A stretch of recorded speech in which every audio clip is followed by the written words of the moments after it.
അതിരുകളില്ലാത്ത സ്നേഹം, ദൈവസ്നേഹം, നിത്യസ്നേഹം.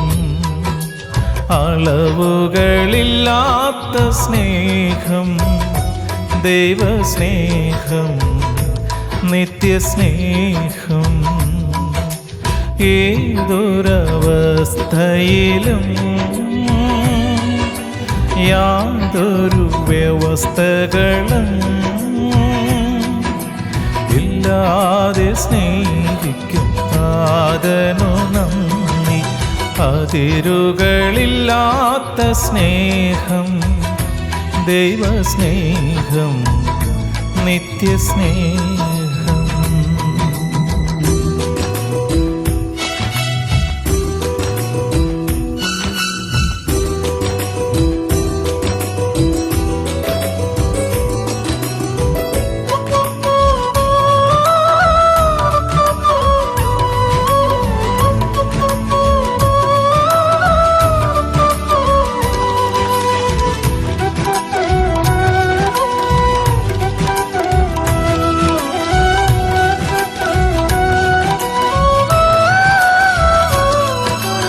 ദൈവത്തെ ഞാൻ മറന്നാലും ആ സ്നേഹത്തിൽ നിന്നകന്നാലും, ദൈവത്തെ ഞാൻ മറന്നാലും ആ സ്നേഹത്തിൽ നിന്നകന്നാലും,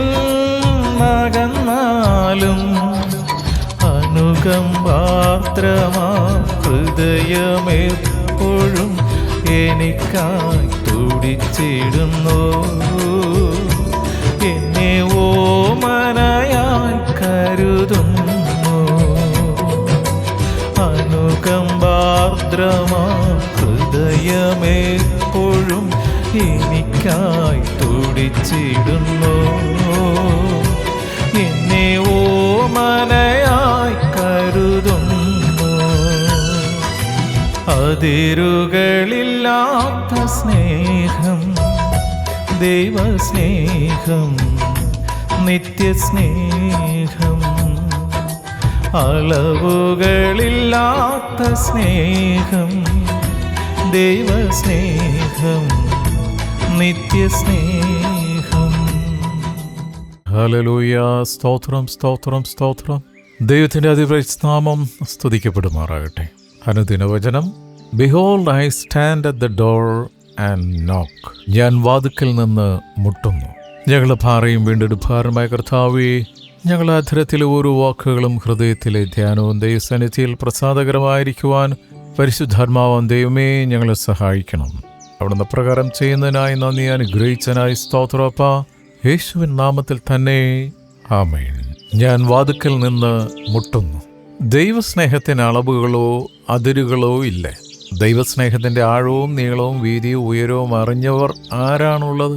നാം പാവം ചെയ്ത് അകന്നു പോയിട്ടും നമ്മെ തേടി വന്ന് മാറോടണയ്ക്കുന്ന ദൈവസ്നേഹം. അതുകൊണ്ടല്ലേ പാട്ടുകാരൻ ഇങ്ങനെ പാടിയത്? ദൈവത്തെ ഞാൻ മറന്നാലും ആ സ്നേഹത്തിൽ നിന്നകന്നാലും അനുകമ്പാർദ്രമാം ഹൃദയം എപ്പോഴും എനിക്കായി തുടിച്ചിടുന്നു. എന്നെ ഓമനയായി കരുതുന്നു. ഇതുപോലുള്ളൊരു അപ്പനെ നമുക്കെവിടെ കണ്ടെത്താൻ കഴിയും? വേർപാടെപ്പോഴും ദുഃഖകരമായ അനുഭവമാണ്. നമ്മുടെ മക്കൾ നമ്മെ പിരിഞ്ഞു പോകുമ്പോൾ നാം വേദനിക്കും. നമ്മുടെ മാതാപിതാക്കൾ നമ്മെ വേർവിട്ടു പോകുമ്പോൾ അതൊത്തിരി വേദന നമുക്ക് ഉണ്ടാക്കും. എന്തിനേറെ നമ്മുടെ കൂട്ടുകാരുടെ വേർപാട് പോലും നമ്മെ ദുഃഖിപ്പിക്കും. ദൈവത്തിൻ്റെ സ്വന്തം മക്കളായ നാം ദൈവത്തിൽ നിന്ന് അകലുമ്പോൾ അത് നമ്മുടെ അരുമനാഥൻ്റെ ഹൃദയത്തെ വേദനിപ്പിക്കില്ലേ? ആ അപ്പൻ മക്കളുടെ തിരിച്ചുവരവ് നോക്കി കാത്തിരിക്കും. തിരിച്ചു വന്നാലോ സ്വർഗത്തിൽ വലിയ വിരുന്ന് നടക്കും. ആദിമാതാപിതാക്കൾ പാവം ചെയ്ത് ദൈവത്തിൽ നിന്ന് അകന്നു പോയപ്പോൾ ദൈവം അവരെ നിത്യനരകത്തിന് വിട്ടുകൊടുക്കുവാൻ ആഗ്രഹിച്ചില്ല. അവരുടെ രക്ഷയ്ക്കായി പിതാവായ ദൈവം അനേക രക്ഷാകര പദ്ധതികൾ തയ്യാറാക്കി. നേതാക്കന്മാരെയും ന്യായാധിപന്മാരെയും രാജാക്കന്മാരെയും ചെറിയ പ്രവാചകന്മാരെയും വലിയ പ്രവാചകന്മാരെയും നൽകി. എന്നാൽ അവരിൽ കൂടി നിത്യമായ രക്ഷാപദ്ധതി കൈവന്നില്ല.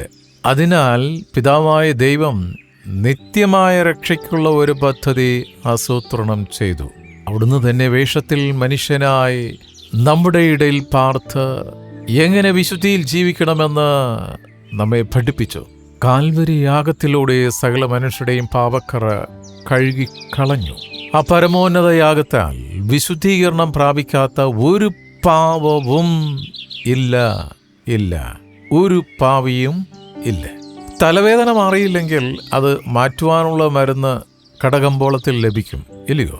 ശാരീരികമായ രോഗങ്ങൾക്ക് മരുന്ന് ലഭ്യമാണ്. എന്നാൽ ആത്മാവിൻ്റെ രോഗം ശമിക്കുവാനുള്ള മരുന്ന് കടയിൽ വാങ്ങാൻ ലഭ്യമല്ലല്ലോ. ആത്മാവിൻ്റെ രോഗം പാപമാണ്. ആ രോഗം മാറണമെങ്കിൽ ലോകത്തിലെ വൈദ്യന്മാരെ കൊണ്ട് സാധ്യമല്ല. നല്ലവനായ യേശു തന്നെ വേണം. ആ യേശുവിൻ്റെ രക്തത്താലാണ് സകല പാവവും പാപരോഗങ്ങളും സൗഖ്യമാകുന്നത്. രക്താംബരമായ കഠിന പാവങ്ങളെപ്പോലും കർത്താവിൻ്റെ രക്തം അലിയിപ്പിച്ച് ഹിമം പോലെ വെളുപ്പിക്കുന്നു. കാൽവരിയിലെ ഈ തൈലം തേടി നാം പോകണം. ഈ സുഗന്ധ തൈലം എല്ലാവർക്കും സൗജന്യമാണ്. കർത്താവിൻ്റെ പാപക്ഷമയ്ക്കായി നമ്മൾ ഒരു പൈസ പോലും ആർക്കും കൊടുക്കണ്ട. സ്തോത്രം. കർത്താവിൻ്റെ ചങ്ക് പറിച്ചാണ് നമ്മളെ രക്ഷിച്ചത്. പക്ഷേ പലപ്പോഴും മനുഷ്യർക്ക് അത് അറിയത്തില്ല. രക്ഷ, സൗഖ്യം സൗജന്യമാണെന്ന്. പക്ഷെ ആ കർത്താവിൻ്റെ പേരും പറഞ്ഞ കർത്താവ് കൊടുത്ത അനുഗ്രഹം വിറ്റ് കാശാക്കുന്ന അനേക വൈദ്യന്മാർ, ആത്മീയ കോളത്തിലെ വൈദ്യന്മാർ നമുക്ക് ചുറ്റുമുണ്ട്. ശ്രദ്ധിക്കണേ. എന്നാൽ മനുഷ്യർ ഈ ദൈവിക സ്നേഹത്തിൽ നിന്നും വേർപെട്ടു പോയി ഒരുപോലെ കൊള്ളരുതാത്തവരായി തീർന്നു. ദൈവസ്നേഹത്തിൽ നിന്ന് അകന്നുപോയ ഒരുപാട് പേര് വേദപുസ്തകത്തിൽ ചൂണ്ടിക്കാണിക്കുന്നുണ്ട്. മുടിയനായ പുത്രൻ്റെ ഉപമയിൽ കൂടി ദൈവസ്നേഹത്തിൻ്റെ ആഴവും വ്യാപ്തിയും യേശു പഠിപ്പിക്കുന്നുണ്ട്. പിതാവിൽ നിന്ന് നാം പാപം ചെയ്ത് അകന്നു പോയ മകൻ്റെ തിരിച്ചുവരവും നോക്കി ദൂരേക്ക് കണ്ണും നട്ട് കാത്തിരിക്കുന്ന സ്നേഹത്തിൻ്റെയും കരുണയുടെയും മൂർത്തിഭാവമായ പിതാവിൽ കൂടി പിതാവായ ദൈവത്തിൻ്റെ അതിരുകളും അളവുകളും ഇല്ലാത്ത ദൈവസ്നേഹത്തെ കർത്താവ് നമുക്ക് വരച്ച് കാണിച്ചു തരുന്നുണ്ട്. അപ്പാ, സ്വർഗത്തോടും നിന്നോടും ഞാൻ പാപം ചെയ്തു. നിന്റെ പുത്രനെന്ന് വിളിക്കപ്പെടുവാൻ ഞാൻ യോഗ്യനല്ല. നിന്റെ ഭവനത്തിൽ ഒരു കൂലിക്കാരനെ പോലെ എന്നെ ചേർക്കണേ എന്ന് പറയുമ്പോൾ ഓടിച്ചെന്ന് വാരി പുണർന്ന് അവൻ ചെയ്ത സകല പാവം മറന്ന് പുത്രത്വ പദവി നൽകി സ്വന്തം ഭവനത്തിൽ അംഗമാക്കുന്ന പിതാവിൻ്റെ സ്നേഹം. ഇപ്രകാരം ഒരു പിതാവിനെ നമുക്ക് ഭൂമിയിൽ എങ്ങും കണ്ടെത്താൻ കഴിയത്തില്ല.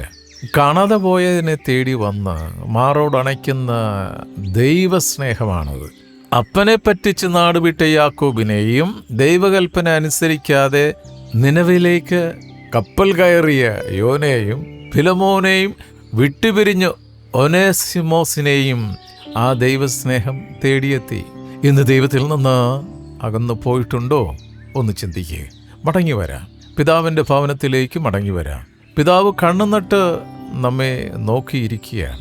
നമ്മുടെ മടങ്ങിവരവ് കാത്ത് നിത്യഭവനം ഒരുക്കി നമുക്കായി ദൈവം കാത്തിരിക്കുന്നു. ഓരോ ഹൃദയ കവാടത്തിലും യേശു മുട്ടുന്നു. ആ ശബ്ദം നമ്മോട് യാചിക്കുന്നു. തുറന്നു കൊടുക്കുമോ? യോഹന്നാൻ കണ്ട ദർശനത്തിലും ലവോദിക്കായിലെ സഭയോടുള്ള ദൂതായി ഈ ശബ്ദം യോഹന്നാൻ കേട്ടു. അതാണ് കുറിവാക്യമായിട്ട് നാം വായിച്ചത്. ആകയാൽ നീ ജാഗ്രതയുള്ളവനായിരിക്കുക, മാനസാന്തരപ്പെടുക. ഞാൻ വാതിൽക്കൽ നിന്ന് മുട്ടുന്നു. ആരെങ്കിലും എൻ്റെ ശബ്ദം കേട്ട് വാതിൽ തുറന്നാൽ ഞാൻ അവൻ്റെ അടുക്കൽ ചെന്നവനോടും അവൻ എന്നോടും കൂടെ അത്താഴം കഴിക്കും. വെളിപ്പാട് 3:19-20. പ്രിയ സഹോദരങ്ങളെ, അടച്ചിട്ടിരിക്കുന്ന ഹൃദയത്തിൻ്റെ കവാടങ്ങൾ തുറക്കാം. നമ്മുടെ യേശുവിന് കടന്നെത്താൻ പറ്റാത്ത വിധം എന്തെങ്കിലും പാപബന്ധനങ്ങൾ ഹൃദയത്തിലുണ്ടെങ്കിൽ അവയെ നീക്കം ചെയ്യാം. യേശു എന്ന മഹത്വത്തിൻ്റെ രാജാവ് പ്രവേശിക്കുവാനായി ഹൃദയത്തെ ശുദ്ധീകരിക്കാം. ആ തങ്കച്ചോരയാൽ കഴുകി യേശുവിൻ്റെ മകനും മകളുമായി യേശുവിൻ്റെ ഭവനത്തിൽ നിത്യകാലം വസിക്കാം. ഈ ചിന്തകളാൽ നമുക്ക് പ്രാർത്ഥിക്കാം. ഹല്ലേലൂയ. സ്തോത്രം, സ്തോത്രം, സ്തോത്രം. സ്നേഹവാനായ പിതാവേ, അവിടുത്തെ ഈ ദിനത്തിനായി നന്ദി പറയുന്നു. കഴിഞ്ഞ രാത്രിയിലെ ഉറക്കത്തിൽ ഉറങ്ങാതെ മയങ്ങാതെ ഞങ്ങളെ കാത്തു പരിപാലിച്ചത് കൊണ്ട് ആരോഗ്യത്തോടെ അവിടുത്തെ പുത്രൻ്റെ തിരുസന്നിധിയിലേക്ക് കടന്നു വരുവാൻ ഞങ്ങളെ വീണ്ടും ആകർഷിച്ചടുപ്പിച്ചതിനായി സ്തോത്രം. പരിശുദ്ധാത്മാവെ, എന്ന് വിളമ്പിത്തന്ന തിരുവചന ഭാഗങ്ങൾക്കായി സ്തോത്രം. തിരുവചനം ശ്രവിച്ച ഓരോ മക്കളെയും അനുഗ്രഹിച്ച് പ്രാർത്ഥിക്കുന്നു. കുടുംബമായി അനുഗ്രഹിച്ച് പ്രാർത്ഥിക്കുന്നു. കൂട്ടായ്മയായി അനുഗ്രഹിച്ച് പ്രാർത്ഥിക്കുന്നു. ഞങ്ങളുടെ പ്രാർത്ഥനാ സഹായം ആവശ്യപ്പെട്ടിരിക്കുന്ന ഓരോ വിശുദ്ധ മക്കളെയും ഈ സമയത്തോർത്ത് പ്രാർത്ഥിക്കുന്നു. സ്കൂളിലും കോളേജിലും പഠിക്കുവാനായി പോകുന്ന ഞങ്ങളുടെ പ്രിയ മക്കളെ ഓർത്ത് പ്രാർത്ഥിക്കുന്നു. കാലഘട്ടത്തിൻ്റെ ഒരു ദുഷ്ടശക്തിയും മക്കളെ തൊടാതെ അത്ഭുതകരമാവണ്ണം മക്കളെ ഉള്ളം കയ്യിൽ വഹിക്കണമേ എന്ന് പ്രാർത്ഥിക്കുന്നു. കരമാർഗത്തിലൂടെയും ജലമാർഗത്തിലൂടെയും ആകാശമാർഗത്തിലൂടെയും യാത്ര ചെയ്യുന്ന ഞങ്ങളുടെ പ്രിയ സഹോദരങ്ങളെ ഓർത്ത് പ്രാർത്ഥിക്കുന്നു. അവരായിരിക്കുന്ന ഇടങ്ങളിൽ ഉള്ളം കയ്യിൽ താങ്ങണമേ കർത്താവേ. ലോകസമാധാനത്തിന് വേണ്ടി പ്രാർത്ഥിക്കുന്നു. അവിടുന്ന് സൗഖ്യദായകനാണല്ലോ. അവിടുത്തെ അടിപ്പിണരുകളാൽ പൂർണ്ണ സൗഖ്യം ഓരോ മക്കൾക്കും തന്നതിനായി സ്തോത്രം ചെയ്യുന്നു. ഇന്നത്തെ ഞങ്ങളുടെ എല്ലാ പ്രവൃത്തികളെയും അനുഗ്രഹിച്ചിരിക്കുക സ്തോത്രം. പ്രാർത്ഥനയാചനം കേട്ടിരിക്കുക നന്ദി. യേശുവിൻ നാമത്തിൽ തന്നെ. ആമേൻ, ആമേൻ, ആമേൻ.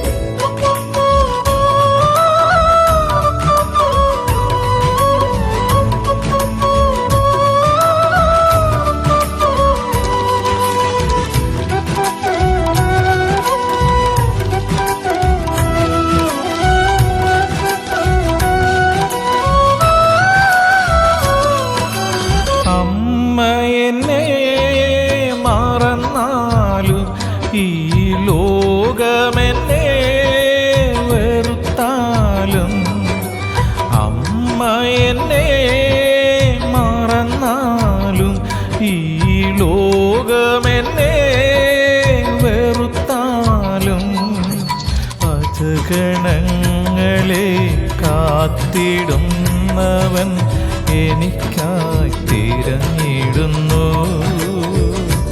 എന്നെ ഓമനയായി കരുതുന്നു. അജഗണങ്ങളെ കാത്തിടുന്നവൻ നമുക്കായി തിരഞ്ഞിടുന്നു. നമ്മെ ഓമനയായി കരുതുന്നു. അതിരുകളില്ലാത്ത സ്നേഹം, ദൈവസ്നേഹം, നിത്യസ്നേഹം. അളവുകളില്ലാത്ത സ്നേഹം, ദൈവസ്നേഹം, നിത്യസ്നേഹം. ഏതൊരവസ്ഥയിലും യാതൊരു വ്യവസ്ഥകളും ഇല്ലാതെ സ്നേഹിക്കും താതനു നന്ദി. അതിരുകളില്ലാത്ത സ്നേഹം, ദൈവസ്നേഹം, നിത്യസ്നേഹം.